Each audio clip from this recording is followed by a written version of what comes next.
시편 46편 1절에서 11절까지 저와 여러분이 한 절씩 교독하겠습니다. 하나님은 우리의 피난처시요 힘이시니 환난 중에 만날 큰 도움이시라. 그러므로 땅이 변하든지 산이 흔들려 바다 가운데 빠지든지 바닷물이 솟아나고 뛰놀든지 그것이 넘침으로 산이 흔들릴지라도 우리는 두려워하지 아니하리로다. 한 시내가 있어 나뉘어 흘러 하나님의 성 곧 지존하신 이의 성소를 기쁘게 하도다. 하나님이 그 성 중에 계심에 성이 흔들리지 아니할 것이라. 새벽에 하나님이 도우시리로다. 문 나라가 떠들며 왕국이 흔들렸더니 그가 소리를 내심에 땅이 녹았도다. 만군의 여호와께서 우리와 함께 하시니 야곱의 하나님은 우리의 피난처시로다. 와서 여호와의 행적을 볼지어다. 그가 땅을 황무지로 만드셨도다. 그가 땅 끝까지 전쟁을 쉬게 하시며 활을 꺾고 창을 끊으며 수레를 불사르시는 도다. 이르시기를 너희는 가만히 있어 내가 하나님 됨을 알지어다. 내가 문나라 중에서 높임을 받으리라. 내가 세계 중에서 높임을 받으리라 하시도다. 우리 함께 읽겠습니다. 만군의 여호와께서 우리와 함께 하시니 야곱의 하나님은 우리의 피난처시로다. 아멘. 할렐루야. 네, 오늘은 우리의 피난처 하나님이라는 제목으로 함께 말씀을 나누고자 합니다. 오늘 본문은 시편 46편이죠. 본문의 1절과 7절과 11절을 한번 여러분의 성경으로 한번 확인해 보셨으면 좋겠습니다. 보시면은 1절과 7절과 11절이 마치 노래의 후렴구와 같습니다. 그래서 같은 내용들이 반복되고 있죠. 1절은 조금 다르지만 거의 내용은 같습니다. 1절, 7절, 11절. 노래의 처음과 중간과 끝에서 공통적으로 고백하는 하나님은 어떤 하나님입니까? 피난처이신 하나님이시죠. 1절과 7절, 11절을 한번 우리 읽어보도록 하겠습니다. 시작. 하나님은 우리의 피난처시요 힘이시니 환난 중에 만날 큰 도움이시라. 7절. 만군의 여호와께서 우리와 함께 하시니 야곱의 하나님은 우리의 피난처시로다. 11절. 만군의 여호와께서 우리와 함께 하시니 야곱의 하나님은 우리의 피난처시로다. 아멘. 이렇게 계속해서 노래의 처음, 중간, 끝에 계속 같은 내용이 반복되고 있습니다. 이것이 가장 중요한 핵심 포인트라는 것을 성경이 강조하고 있는 것이죠. 여러분, 피난처가 무엇입니까? 피난처는 말 그대로 재난이나 전쟁 같은 환난이 닥쳤을 때, 아주 긴급한 상황이 닥쳤을 때 대피할 수 있는 안전한 장소를 피난처라고 말합니다. 여러분, 이거 혹시 보신 적 있으실까요? 대피소, 마을 대피소 한번 들어보셨나요? 보셨으리라 생각합니다. 그리고 이 오른쪽에 보시면 비상시 행동 요령이 있습니다. 어디로 가라, 가까운 인근에 있는 마을 대피소로 가라, 뭐 이런 식으로 행동 요령들이 있는데, 저를 포함해서 여기 계시는 대부분이 큰 재난이나 전쟁을 경험하지 않으셨기 때문에 재난이 일어났을 때 어떻게 해야 하는지, 그리고 우리 집 주변 대피소가 어디인지 이런 것을 아주 빠삭하게 파악하고 계시는 분이 별로 없으리라 생각합니다. 나는 내 마을이라고 하기엔 좀 그렇죠. 내 집 주변 마을 대피소를 알고 있다. 한번 손 들어보시겠어요? 아, 네. 이번 기회에 한번 알아보신다면 사만 아파트 지하 주차장이 우리 마을 여기 근방에 가장 가까운 대피소라고 합니다. 아주 만약에 전쟁이 나고 하늘에서 미사일과 포탄이 떨어진다면 대피소가 어디인지, 비상시 행동 요령이 무엇인지를 아는 것과 모르는 것은 생명이 직결되는 문제라는 것이죠. 그런데 이것은 영적으로도 마찬가지입니다. 2절과 3절 말씀을 우리 함께 읽어보겠습니다. 여러분 성경으로 한번 2절과 3절 말씀 읽어볼까요? 시작. 그러므로 땅이 변하든지 산이 흔들려 바다 가운데 빠지든지 바닷물이 솟아나고 뛰놀든지 그것이 넘침으로 산이 흔들릴지라도 우리는 두려워하지 아니하리로다. 아멘. 여러분, 땅이 갈라지고 무너져도 난 두렵지 않습니다 라고 시인은 고백하고 있습니다. 심지어 산이 흔들려서 바다에 빠져도, 노아의 홍수와 같이 온 세계가 바다에 잠기는 그런 심판 가운데 임한다 할지라도 저는 두렵지 않습니다. 왜요? 나에게는 피난처가 있으니까. 피하면 되니까. 그곳은 안전하니까요. 그 피난처가 어디라고 말씀하고 있죠? 1절과 7절과 11절에 하나님이 계시는 곳, 하나님이 바로 나의 피난처다 말씀하고 있습니다. 하나님이 계시는 곳이 곧 피난처다라고 더욱더 분명하게 말씀하고 있습니다. 여러분 4절과 5절 말씀 우리 성경을 한번 읽어보겠습니다. 4절과 5절 말씀입니다. 시작. 한 시내가 있어 나뉘어 흘러 하나님의 성 곧 지존하신 이의 성소를 기쁘게 하도다. 하나님이 그 성 중에 계심에 성이 흔들리지 아니할 것이라. 새벽에 하나님이 도우시리로다. 아멘. 여러분 우리의 유일한 피난처, 우리의 유일한 대피소는 하나님이 계신 성소입니다. 믿으십니까? 하나님이 계신 성만이 흔들리지 않는 유일한 곳, 유일하게 안전한 곳이라는 것이죠. 여러분 우리는 자꾸 이 세상에 피난처를 마련하려고 합니다. 세상 방법으로 문제가 있으면 이 세상 방법으로 해결하려고 합니다. 육신의 생각으로 자꾸 이 세상을 바라보려고 하죠. 아니죠. 이것은 틀린 방법입니다. 그것이 무엇이든 그것은 나의 피난처가 될 수가 없습니다. 어떻게든 세상 방법대로 문제를 해결하려고 했던 야곱을 생각해 보십시오. 그리고 그 문제가 너무 커지면 도망가기 바빴던 그 야곱의 삶을 생각해 보십시오. 하나님이 그를 어떻게 다루십니까? 허벅지 관절에 있는 둔부의 힘줄을 끊어버리십니다. 그래서 더 이상 도망가지 못하게 하시고 꾀를 내지 못하게 하시고 더 이상 하나님 앞에서 결국에는 항복하게 하시는 방법으로 야곱을 다루시죠. 여러분 여호수아가 가나안 땅을 정복할 때도 하나님은 그에게 이렇게 명령하셨습니다. 너는 그들의 말 뒷발의 힘줄을 끊고 그들의 병거를 불사르라. 말의 힘줄을 끊고 병거를 불사르라 말씀하십니다. 고대 시대의 말이라는 것은 아주 강력한 전쟁 병기였죠. 이 그림을 보시면 이렇게 갓줄을 들은 여러 마리의 말 뒤에 병거를 끌고요. 그리고 땅에 서 있는 보병들에게 아주 강렬하게 아주 격렬하게 돌진을 한다고 생각해 보십시오. 진영이 다 무너지고 서로 뒤엉켜 버리겠죠. 그렇게 보병들이 혼란에 빠졌을 때 뒤에 대기하고 있었던 그 다른 보병들, 그 기마병의 보병들이 와서 정리하는 방식으로 했던 것이 고대 시대의 전쟁의 전형적인 정석과도 같은 것이었습니다. 그러므로 마병이 있는 군대와 마병이 없는 군대는 천지차이입니다. 하늘과 땅입니다. 가나안 전쟁 때 여러분 이스라엘에게 마병이 있었나요? 없었나요? 말이 있었나요? 병거가 있었나요? 하나도 없었습니다. 그러면 가나안 민족들은 어떻습니까? 말과 병거가 많이 있었죠. 그런데 누가 이겼습니까?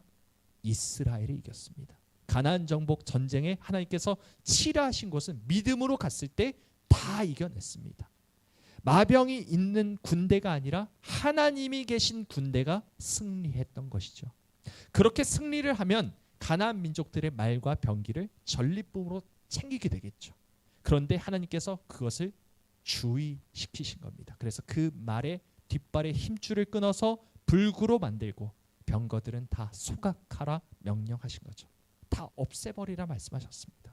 왜 그랬습니까? 하나님이 왜 이렇게 명령하셨습니까? 세상 방법 의지하지 말고 오직 하나님만 의지하라 하신 말씀입니다. 하나님이 내 인생의 실제적인 도움이라는 것을 너희가 믿길 바란다라는 마음으로 이것을 끊어내라 하신 것입니다. 배수진을 치라 하십니다. 우리는 무엇을 의지하고 있습니까? 하나님을 정말로 의지하고 계십니까?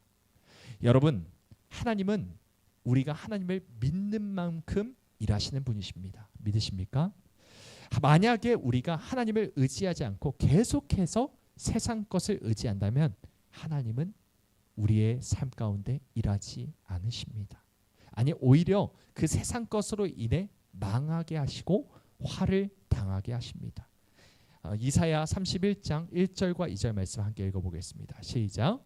도움을 구하러 애굽으로 내려가는 자들은 화 있을진저 그들은 말을 의지하며 병거의 많음과 마병의 심히 강함을 의지하고 이스라엘의 거룩하신 이를 앙모하지 아니하며 여호와를 구하지 아니하나니 여호와께서도 지혜로우신즉 재앙을 내리실 것이라. 아멘. 여러분, 우리는 하나님이 계신 성소, 즉 영적인 가나안 땅에 있어야 합니다. 하지만 문제가 생기면 우리는 자꾸 영적인 애굽으로, 세상으로 내려가려 합니다. 하지만 이 말씀처럼 하나님의 경고를 우리는 진지하게 엄중하게 들어야 합니다. 하나님을 피난처로 삼지 않고 영적 애굽인 세상을 의지하는 자는 반드시 재앙을 당하고 화를 당한다라고 하나님께서 말씀하고 계시기 때문이죠. 9절과 10절 우리 함께 읽어보도록 하겠습니다. 시작. 그가 땅끝까지 전쟁을 쉬게 하시며 활을 꺾고 창을 끊으며 수레를 불사르시는도다. 이르시기를 너희는 가만히 있어 내가 하나님됨을 알지어다. 내가 문나라 중에서 높임을 받으리라. 내가 세계 중에서 높임을 받으리라 하시도다. 아멘. 여러분, 우리는 모두 세상 것 의지하지 말고 싸워 이기시는 만군의 여호와 하나님을 신뢰하시길 원합니다. 여러분의 삶에 어떤 어려움이 있습니까? 어떤 고난과 고통과 근심거리가 있습니까? 여러분, 그래도 두려워하지 마십시오. 의심하지 마십시오. 흔들리지 마십시오. 하나님의 말씀에 뭐라고 말씀하고 있습니까? 만군의 여호와께서 모든 전쟁을 쉬게 하신다 말씀하고 계시기 때문입니다. 모든 문제를 꺾고 모든 어려움을 끊으실 것이라고 말씀하고 있기 때문이죠. 여러분, 전쟁은 하나님께 속한 것입니다. 하나님이 하실 것입니다. 너희는 가만히 있어 주가 하나님됨을 알지어다 말씀하고 있어요. 우리는 그냥 뭐만 하면 돼요? 하나님 뒤로 숨기만 하면 됩니다. 피신만 하면 되는 겁니다. 하나님의 날개 그늘 아래 그냥 거하면 되는 거죠. 주님이 나의 피난처가 되신다는 이 사실을 여러분 정말로 한번 믿어보시기 바랍니다. 지난 새벽에도 제가 말씀드렸지만 문에다가 양의 피를 바르는 행동이 어떻게 사람을 살리는 능력이 됩니까? 아무런 상관이 없는 거예요. 그 행동 자체는 아무런 의미가 없는 것입니다. 노뱀을 쳐다보는 그 행위 자체는 능력이 있는 것이 아닙니다. 하지만 하나님께서 말씀을 그렇게 하셨으니까, 하나님이 그렇게 방식을 정하셨으니까 하나님을 신뢰하는 마음으로 그냥 바보 같아 보여도, 미련해 보여도 그냥 믿는 것입니다. 그냥 따르는 거예요. 하나님의 법을 따르는 거예요. 그렇게 나무에 달린 노뱀을 바라보았더니 생명이 살아납니다. 여러분, 오직 의인은 무엇으로 말미암아 살리라 말씀하셨습니까? 믿음으로 산다 말씀하셨습니다. 우리는 정말로 믿음으로 사는 자들입니다. 우리가 예수를 믿는다는 것이 무슨 뜻일까요? 예수님을 믿는다. 2000년 전 이스라엘 땅에 태어난 이 30대 유대인 청년이 알고 보니 천지를 지으신 하나님의 본체라는 것을 믿는 것이 사실 좀 바보 같아 보일지 모릅니다. 세상 사람들은 이것이 미련하다 말합니다. 알고 보니 그 예수가 처녀의 몸에서 났고 십자가에 달려 죽었다가 살아났다고 하는데 이것을 우리가 본 적이 있습니까? 우리가 예수를 알고 있나요? 인격적으로 뭔가 진짜로 직접 만나서 예수님은 어떤 분이셔라는 것을 우리가 직접 본 적이 한 번도 없습니다. 그리고 우리나라 사람도 아닙니다. 저기 중동에 계셨던 2000년 전 인물입니다. 사실 이것을 예수를 믿는다는 것 자체는 미련해 보이는 것입니다. 세상 사람들의 눈으로 봤을 때 이것은 바보 같은 일입니다. 예수를 믿는다는 것 자체가 기가 차는 일이죠. 하지만 우리는 예수 그리스도가 하나님임을 믿죠. 십자가에 달려 죽으셨다가 3일 만에 부활하셨다는 그 사실을 우리는 믿고 있습니다. 그분을 믿기만 하면, 그분을 마음에 영접하기만 하면, 내가 그 안에 거하고 그가 내 안에 거하면, 이렇게 하나님께서 예수 그리스도가 내 안에 살아계심을 우리가 믿기만 하면 우리의 삶이 사망에서 무엇으로? 생명으로, 또한 독사의 자식에서 하나님의 자녀로 영원히 뒤바뀌게 되는 것을 우리가 믿기 때문이죠. 근데 여러분, 예수 그리스도를 믿으면 영원한 생명을 얻게 되는 것은 믿으면서, 예수님을 믿으면 내가 모든 삶 가운데 결국 영원한 생명을 얻게 되는 것을 믿으면서 왜 내 삶 가운데, 지금 현재의 내 삶 가운데 문제가 해결되지 않을 거라고 생각하십니까? 하나님을 믿고 예수님을 믿는다면 지금 현재의 내 삶 가운데서도 하나님께서 개입하시고 그 모든 문제도 다 사라지게 해주실 것을 믿으셔야 합니다. 지금 내게 닥친 어려움은 또 다른 문제입니까? 예수님을 믿는 것과 다른 문제인가요? 아닙니다. 같은 문제라는 것이죠. 하나님을 신뢰하는 것, 예수님을 믿는 것과 하나님이 나의 삶을 도우실 것을 믿는 것은 같은 믿음의 책이라는 것입니다. 결국 나의 모든 것이 하나님께 달려있음을 믿는 것이 바로 믿음이라는 것입니다. 나의 모든 삶이, 나의 모든 생활이 하나님께 달려있음을 믿으시기 바랍니다. 결국 모든 것은 믿음의 문제입니다. 우리는 지금 무엇을 믿느냐, 그리고 그것을 정말로 굳게 믿느냐 하는 싸움을 싸우고 있는 것이죠. 바보 같아 보여도 세상 사람들이 다 손가락질해도 하나님의 방법대로 하나님의 뜻을 믿고 하나님의 말씀에 순종하는 것만이 사는 길이라는 것을 진짜로 믿을 때 반드시 우리의 삶에 변화가 나타남을 믿으시기 바랍니다. 여러분, 한 가지만 더 생각해 볼까요? 아까 말씀드렸던 대피소 이 어딘지 알고 계셨나요? 아까 모르신다고 말씀하셨잖아요. 모르긴 몰라도 대부분의 대한민국 국민이 집 인근의 대피소가 어딘지 잘 모를 겁니다. 왜 그럴까요? 전시가 아니니까. 재난이 닥쳐오지 않았으니까 대피소를 모르는 거죠. 비상시가 아닌 때는 피난처는 아무런 의미가 없는 것입니다. 비상시가 아니니까 대피소를 알 필요가 없습니다. 평안하니까, 안전하니까, 내 삶에 안정적인 것들만 가득하니까 대피소는 필요하지 않은 거죠. 피난처가 빛을 발하는 순간은 언제입니까? 고난의 순간입니다. 고난이 닥쳐왔을 때 피난처가 얼마나 귀한 것인지를 알게 되는 법이죠. 여러분, 이것은 아주 놀라운 사실입니다. 만약에 우리나라가 다시 전시 상황에 돌입을 해서 수시로 미사일이 날아와 우리 동네에 날아 꽂힌다고 생각해 보십시오. 하루 이틀 날아오는 것이 아니라 한 달, 두 달 계속해서 지속적으로 공습이 계속된다면 대피소를 모르는 사람이 있을까요? 그때는 없을 겁니다. 마찬가지죠. 하나님께서 사랑하시는 자에게 고난을 허락하시는 이유는 피난처가 돼야 하기 때문입니다. 진짜 이 피난처가 중요하다는 사실을 우리 삶 가운데 깨닫게 하시기 위하여 우리에게 고난을 주시는 것이죠. 자, 한번 따라해 볼까요? 고난은, 다시요. 고난은 대피훈련이다. 다시요. 고난은 대피훈련이다. 믿으십니까? 어디가 진짜 피난처인지 확인하고 피난처 대신 하나님께 대피하는 훈련을 하기 위해서 하나님께서 미리 고난을 우리에게 주신다는 것입니다. 여러분, 디모데후서 3장 12절은 이렇게 말씀합니다. 무릇 그리스도 예수 안에서 경건하게 살고자 하는 자는 박해를 받으리라. 아멘. 예수님을 제대로 믿으려 하면 할수록 고난이 많은 이유가 바로 이것 때문입니다. 고난은 대피 훈련입니다. 정신을 차리고 깨어 있어서 언제 올지 모르는 진짜 공습에 대비하는 훈련이죠. 언제 올지 모르는 진짜 공습이 무엇입니까? 그때가 언제입니까? 자, 우리 함께 이 마태복음 24장 말씀 함께 읽어보겠습니다. 시작. 그러나 그 날과 그때는 아무도 모르나니 하늘의 천사들도 아들도 모르고 오직 아버지만 아시느니라. 노아의 때와 같이 인자의 임함도 그러하리라. 홍수 전에 노아가 방주에 들어가던 날까지 사람들이 먹고 마시고 장가들고 시집가고 있으면서 홍수가 나서 그들을 다 멸하기까지 깨닫지 못하였으니 인자의 임함도 이와 같으리라. 아멘.